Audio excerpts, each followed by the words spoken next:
Jueves 4 de marzo. Saludos, señoras, señores, bienvenidos como cada día a este espacio, a esta revista de prensa, nuestro recorrido diario por las portadas de los periódicos que se editan en Córdoba, en papel, Diario de Córdoba, ABC, El Día, también, como siempre, la prensa digital. Hoy nos acompaña, como cada jueves, Alfonso Alba. Alfonso, bienvenido. Muchas gracias, buenos días. Como saben, director del diario Cordópolis, diario digital Cordópolis. Bueno, hoy se va acabando la semana, hay bastantes coincidencias, hay un tema que copa la portadas, tanto en papel como en digital. Vamos a verlas en papel, que es el anuncio que ayer hizo el Comité Interterritorial de Salud. Y la Junta dice mantienen las restricciones básicas para evitar la cuarta ola. Ya lo dijo Bendodo, que iba a ser menos de lo que nos esperábamos. A veces también habla en ese sentido. La Junta autoriza a abrir hasta las 9:30 a tiendas y bares. Y el diario El Día, Andalucía mantiene los límites a la movilidad, pero relaja los horarios. También el diario Cordópolis analiza qué es esto del nivel 2 y cómo se llega a nivel 2, porque hay un pequeño lío con esto de nivel 2. Ni es tan automático como nos vendieron, ni todos los criterios que se manejan son de dominio público. Sí, correcto. Básicamente son los semáforos que se aprobaron en verano por parte del Ministerio de Sanidad con el Comité Interterritorial de Comunidades Autónomas, ¿no?, en los que la Junta se va a basar para modular los horarios, ¿no? Ahora mismo, para que nos hagamos una idea, Córdoba está en nivel 3, grado 1. Con el nivel 3, grado 1 nos quedamos como estamos. No hay ningún tipo de cambio. Esta tarde o hoy al mediodía se reúne el Comité Provincial de Alerta y que asesora a la Delegación de Salud, y es quien decidirá si Córdoba o alguna parte de Córdoba o la provincia o algún distrito, pueblo o algún distrito puede rebajar la alerta a nivel 2. Si se rebaja la alerta a nivel 2, sí que los bares y el comercio no esencial podrían estar abiertos hasta las 9:30. Media hora antes del toque de queda, que todo eso hay que tenerlo en cuenta, que los camareros tienen que recoger, se tienen que ir a su casa, les tienen que dar tiempo a llegar antes de las 10 de la noche. Para que se llegue al nivel 2 hay muchas variables. Hay dos bloques, digamos, que hay que cumplir al menos dos criterios de esos dos bloques. Los más importantes son la incidencia acumulada a 14 días, a 7 días y la situación en los hospitales. Si la incidencia acumulada a 14 días es menor a 150 casos por cada 100.000 habitantes y a 7 días es menor a 75, se cumple uno de los criterios. Ahora, eso pasa en Córdoba capital, por ejemplo. Eso ahora mismo está pasando en Córdoba y prácticamente en la mayoría de los municipios, quitando, sí, creo que una decena de municipios, la mayoría están en esos niveles de incidencia, ya digamos que tolerables, nivel medio, que se llama. No es bueno todavía, pero la pandemia está semi-controlada. Pero luego tenemos que tener una buena situación en los hospitales.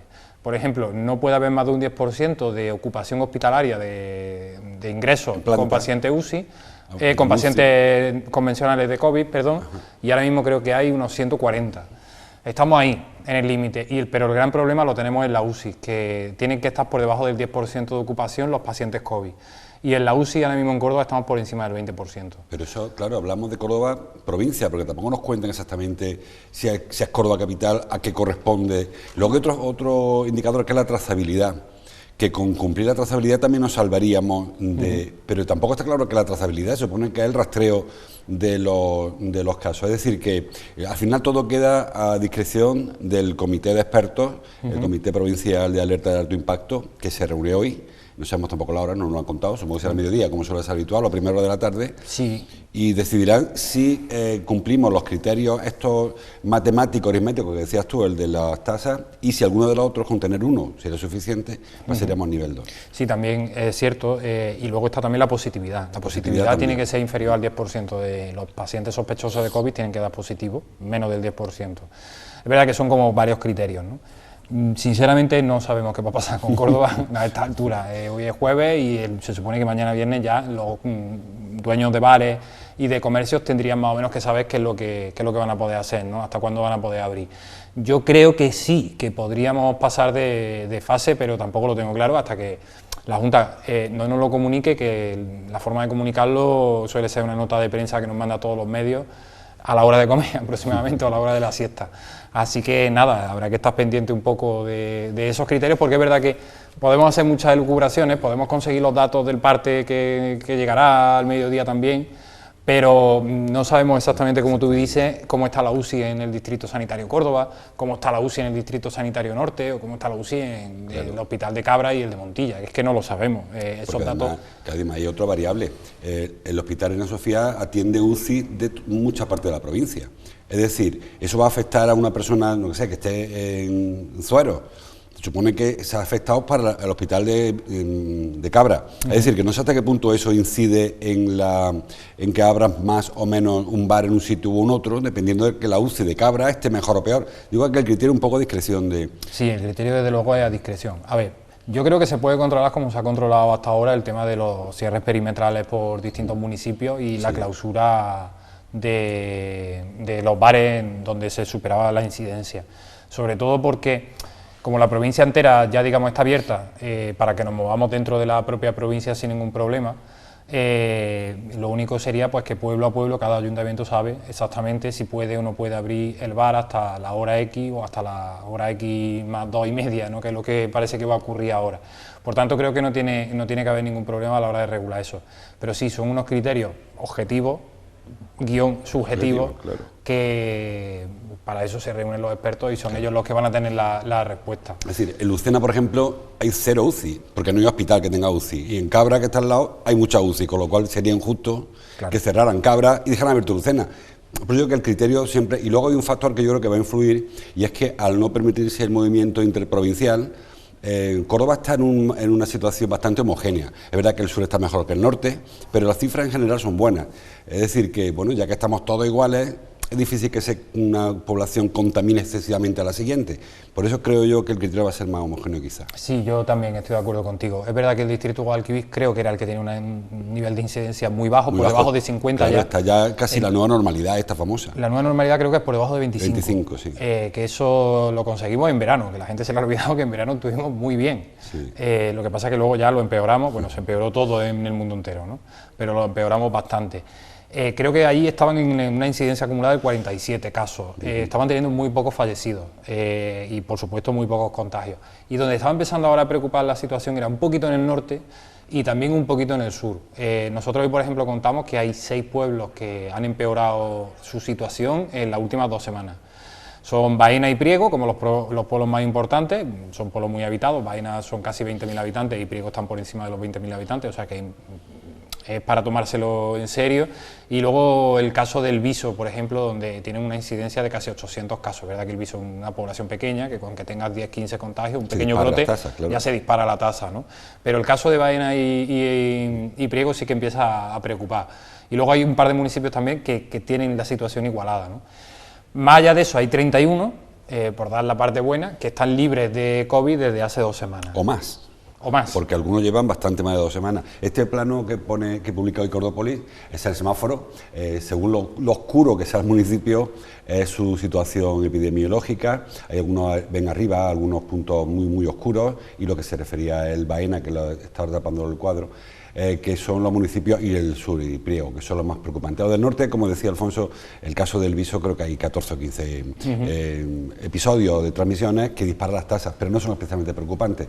Habrá que esperar hasta el mediodía de hoy, hasta conocer, o hasta a la tarde, hasta conocer qué nos cuenta este comité provincial, que preside la delegada de Salud y Familia en Córdoba, María Jesús Botella, pero está asesorada por un grupo de expertos que son los que recomendarán, harán unas recomendaciones u otras. En principio, todo el mundo da por hecho que el viernes se ampliarán los horarios comerciales, un poquito como la Cenicienta, cuando es la hora de cerrar todo el mundo corriendo para su casa, porque te convierte en calabaza o llegas al municipal y de multa. Habrá un poco de margen, supongo, porque además, decía Alfonso, si tú tienes un negocio a las 9:30 cierras, entre que barres, recoges las mesas, haces caja y llegas a tu casa, son las 12. Sí. Yo no sé con qué intención se pone media hora de margen para salir corriendo, a no ser que tenga un jet en la puerta del bar y corre, si no sé cómo va a hacer. Yo creo que algunos negocios, ten en cuenta que las 9:30 es una hora un poco rara. Algunos negocios creo que cerrarán antes por una cuestión operativa, porque cena a las 9:30, yo no conozco muchos cordobeses que a las 9:30 estén cenados, en un restaurante me refiero, en su casa mucho, pero en un restaurante es complicado, ¿no? Que para las 9:30 ya haya acabado, ¿no?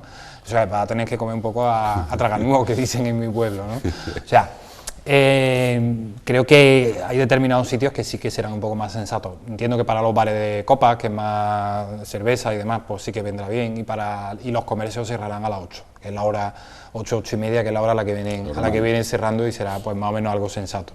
De todas formas, yo creo que no se está incidiendo en algo que yo considero que es muy importante, porque además nos lo está demostrando el sistema de transmisión del coronavirus este famoso, que es dónde abren, ¿no? Porque yo creo que, por ejemplo, Córdoba tiene una situación y un clima perfecto para que los bares puedan abrir sin ningún tipo de problema, incluso hasta muy tarde, no pasa nada, siempre y cuando todo sea en exterior. El problema viene con los interiores, que sabemos que es donde se disparan los contagios. Y sabemos que eso es lo que ha ocurrido en Navidad, en los interiores, porque nos veíamos con nuestra familia en interiores sin tener que estar en interiores. Bueno, nos dejaron un margen de 10 personas, ¿no? Y muchos restaurantes que obviamente por cuestiones del tiempo, porque si estaba lloviendo o hacía frío, no te vas a poner en una terraza, ¿no? Claro. Pues te metías dentro. Y con las ventanas cerradas, las puertas cerradas. Claro, entonces ahí donde está habiendo problemas. Sabemos que hasta incluso con las ventanas abiertas, porque ten en cuenta que cuando te estás comiendo, estás bebiendo pues, y estás hablando, te quitas la mascarilla. Incluso con las ventanas abiertas hay riesgo de contagio. Pero en un exterior sabemos que ese riesgo de contagio se reduce muchísimo. Sí. Si tú mantienes, que la Junta no lo ha mantenido, que solamente puede haber 4 personas por mesa, yo no creo que haya ningún problema porque, por ejemplo, veamos la corredera entera llena de mesas en estos momentos, ¿no? Yo no lo veo un riesgo. Yo lo que sí que veo un riesgo es determinados restaurantes que los vemos por dentro absolutamente llenos de gente. Y a mí eso sí me da miedo. A mí me da miedo entrar en interiores donde sabemos que hay más probabilidad de que te acabes contagiando. Bueno, pues a mediodía esta tarde saldremos de dudas y ya dejamos la incertidumbre, conoceremos qué se puede hacer en una semana, porque la semana que viene es probable que haya de nuevo una rectificación o una corrección, esperamos todos que hace la relajación, si es que significaría que las cifras van a mejor de medida que ya se aprobaron. Hay más cosas en los periódicos, bueno, vamos con el diario ABC, que trae el tema quizá un poco más polémico, una foto para la que fuera alcaldesa, para Isabel Ambrosio, portavoz actual del Grupo Socialista en el Ayuntamiento, titula "Investigan a Ambrosio por un delito urbanístico". Dice, en su finca, bueno, en una parcela realmente de 1000 metros cuadrados, tampoco parece que tenga la extensión de la Duquesa de Alba. Dice el diario ABC que hay una denuncia contra ella por haber construido ocupando una cañada real con la cerca, supongo yo, con el cerramiento de la parcela. Sí, es un caso preocupante. Ahora, precisamente a esta hora, a las 10 de la mañana, voy a convocar una rueda de prensa por otro tema, pero se va a monopolizar por este tema que publican los compañeros de ABC. Yo me he leído la información con detenimiento y es un tema preocupante. Según sabemos, ella está supuestamente muy tranquila porque considera que el juez va a absolverla, va a retirar la demanda. Va a archivar directamente, sí. En una vista que creo que está prevista para la semana que viene. Pero yo, no sé, no tengo la documentación para hacer un juicio de valor, simplemente me refiero a lo que publican los compañeros de ABC, yo que considero que es un tema preocupante.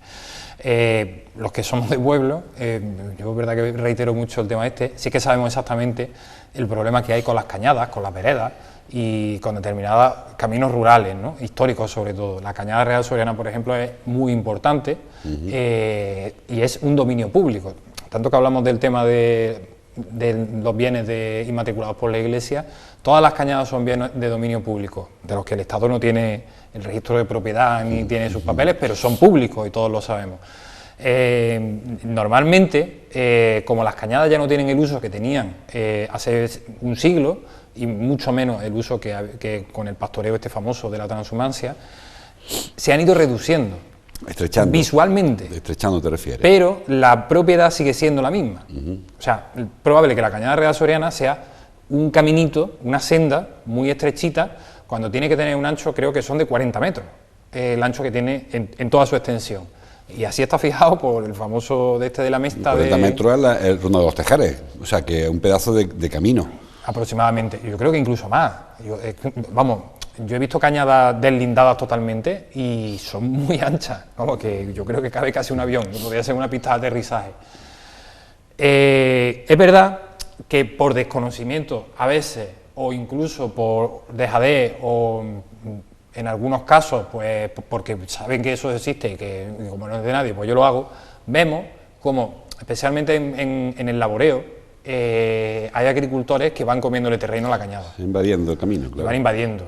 Yo, de hecho, tengo muchísimos localizados, hemos publicado reportajes de este tema, incluso de la Cañada Real Soriana, de cómo al final pues se va comiendo. La zona de esta cañada es una zona de sierra y no hay mucho laboreo, lo que hay es más pastoreo y más fincas de caza, ¿no? Hasta donde sabemos, según una norma urbanística, una ley de urbanismo aprobada por el propio Parlamento de Andalucía, estando el PSOE en el gobierno, se está investigando especialmente todas las construcciones que lindan con este tipo de cañadas.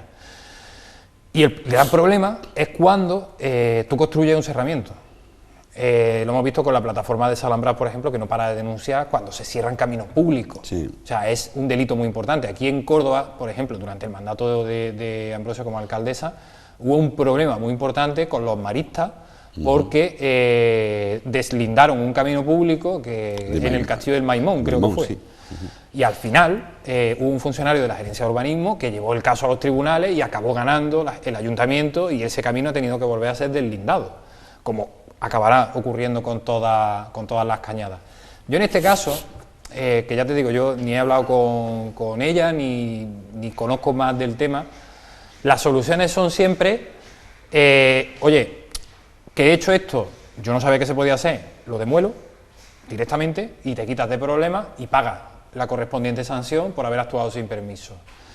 Pero hasta donde leo en la información que publican los compañeros de ABC, lo que ha hecho ha sido alegar, que ha dicho que ha pedido una licencia, pero como no le contestaron, construyó, cosa que tampoco creo que sea procedente. Sí, me parece que sea... Y ha alegado contra las decisiones del Ayuntamiento de Villaviciosa, creo. De Ovejo, perdón, contra el Ayuntamiento de Ovejo en este caso.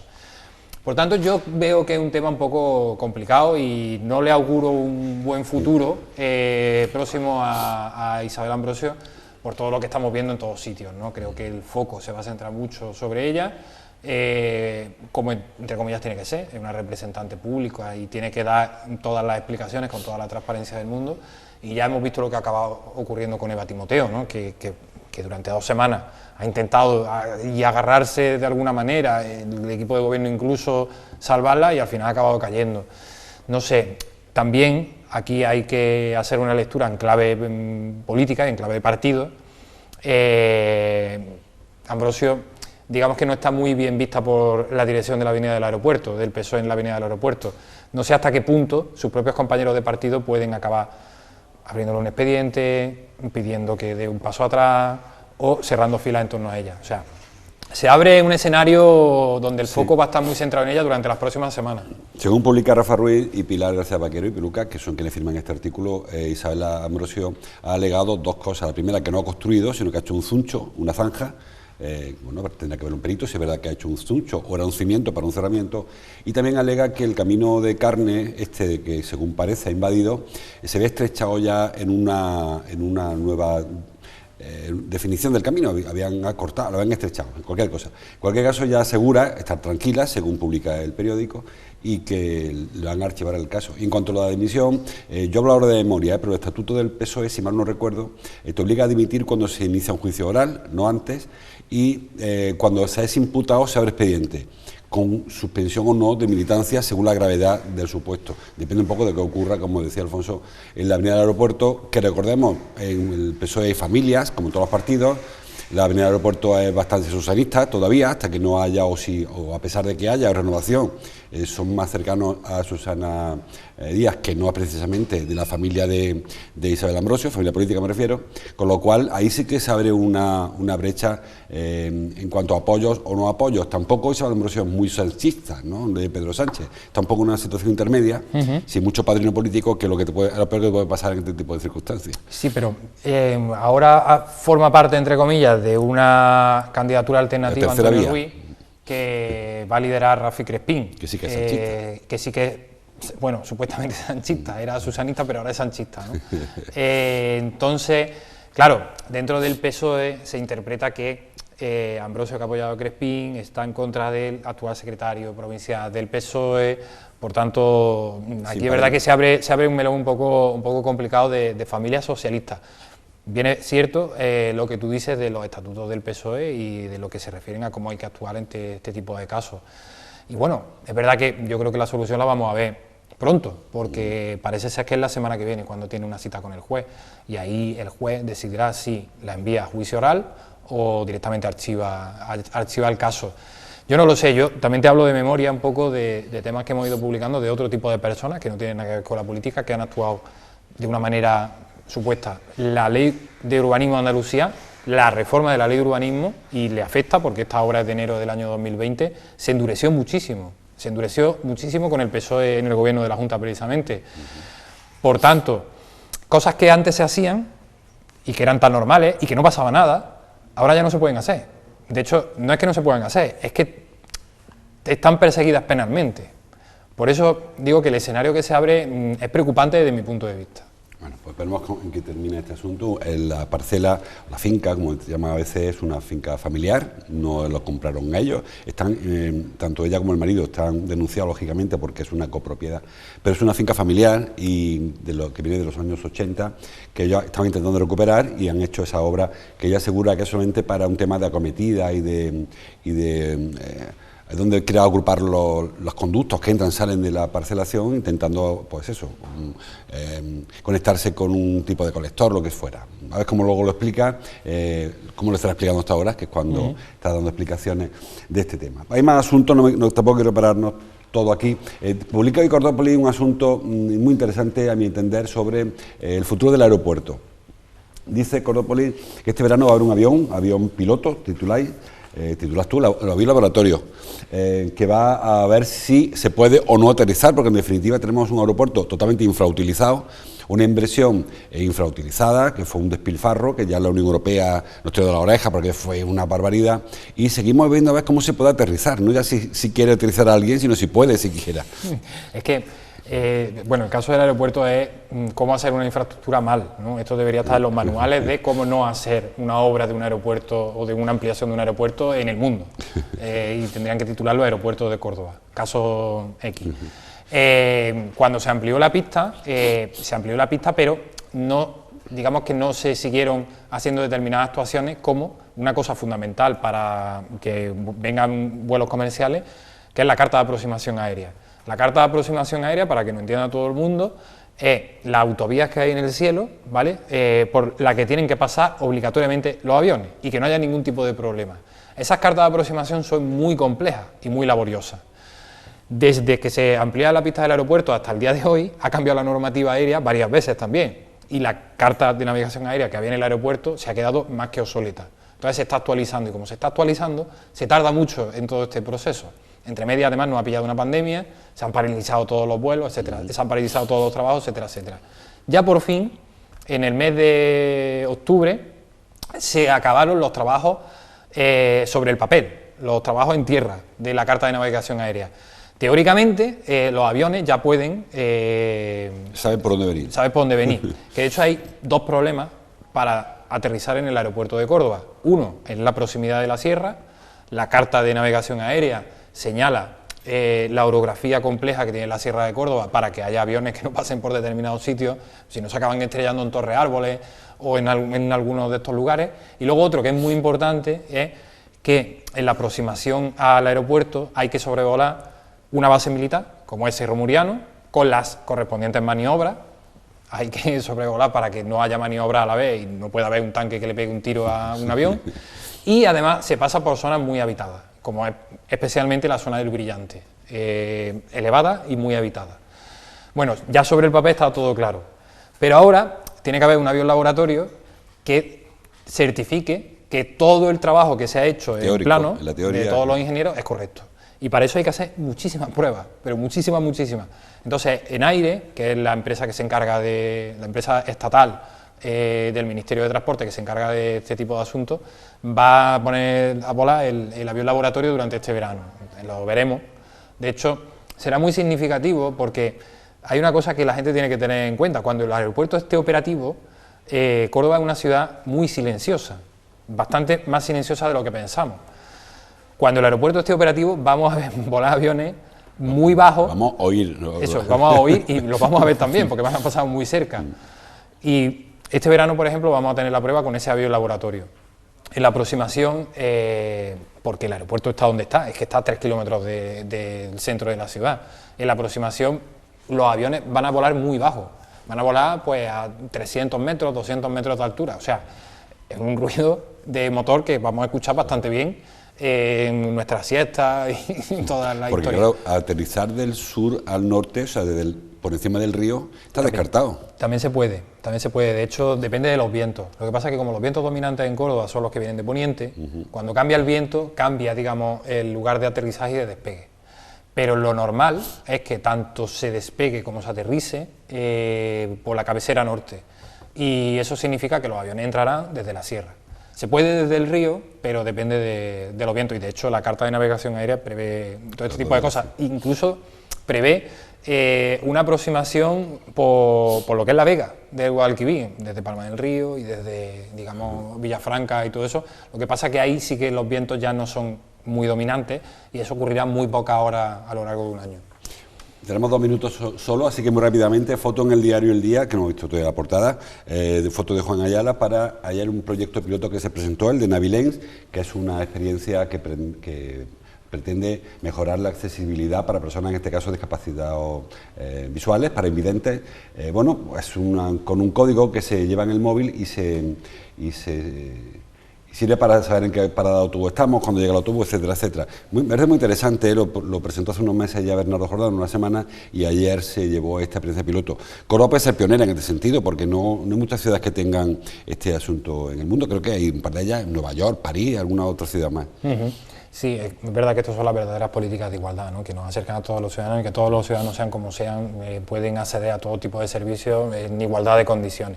Y es verdad que es un proyecto muy, muy interesante y muy importante. Aquí se nota la mano de Bernardo Jordán, ¿no? Sí. Que viene del mundo de la discapacidad y que ha trabajado con este tipo de empresas, con este tipo de asuntos. Y sí, la verdad que es muy curiosa la iniciativa. Ayer cuando lo presentó el alcalde lo vimos y no sé, en principio parece bastante práctico, ¿no?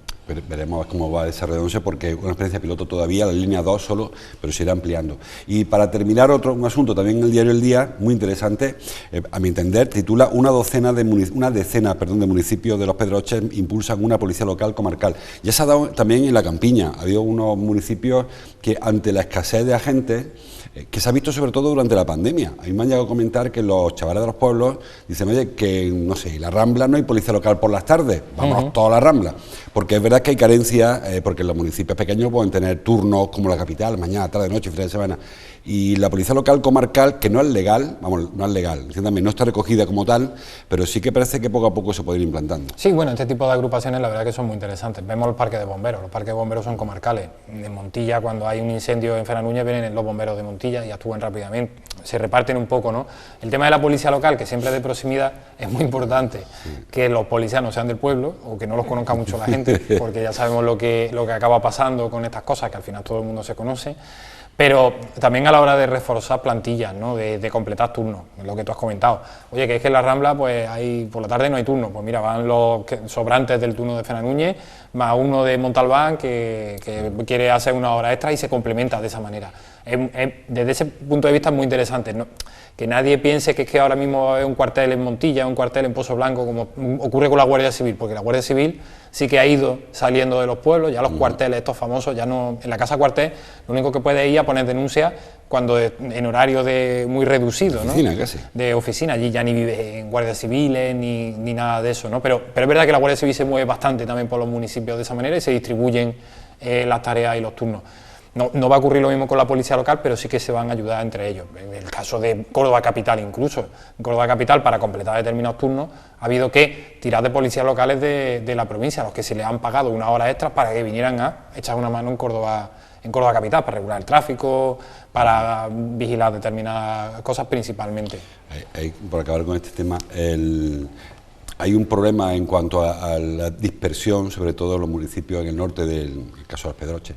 Municipios muy pequeñitos, cada vez menos habitados, con muy pocos servicios, que corren el riesgo precisamente de deshabitarse aún más cuanto menos servicios haya. Esto es una pescadilla en una bola de nieve que no saben qué es mejor, si dejarla correr o pararla. Igual que ocurre con este asunto de la policía local, se me ocurre que hay muchos otros servicios que podrían hacer atractivo ese tipo de municipios, podrían anclar al territorio a la juventud, que hoy se van porque no tienen un cine o porque no tienen voy a hacer un videoclub, lo que tengan parecido, ¿no?